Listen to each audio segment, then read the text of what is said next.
مولا علی دا فرمان سنو. مولا علی نے فرمایا رزق تہاڈا ہوئے اگر پہاڑاں دی تہ وچ بھی ہویا تانوں ملے گا، تے جے تانوں اللہ نہیں نہ دینا تے تہاڈے منہ وچ بھی ہویا تے تانوں لبنا کوئی نہیں.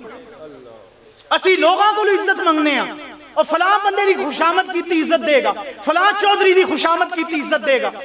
اس طرح ذلتا تے رب کول نے. وَتُعِزُّ مَن تَشَاءُ وَتُذِلُّ مَن تَشَاءُ.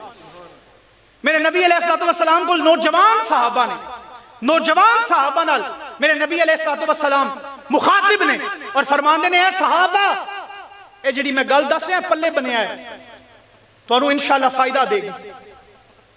میرے نبی نے فرمایا حضور علیہ السلام نے آپ نے فرمایا اے صحابہ اگر تمام مخلوق اکٹھی ہو جائے اور تانوں کوئی نفع پہنچانا چاہے، کوئی نفع دینا چاہے، کوئی فائدہ پہنچانا چاہے، تمام مخلوق اکٹھی ہو کے، میرے نبی نے فرمایا پہنچا نہیں سکتی جے رب دی رضا موجود نہیں.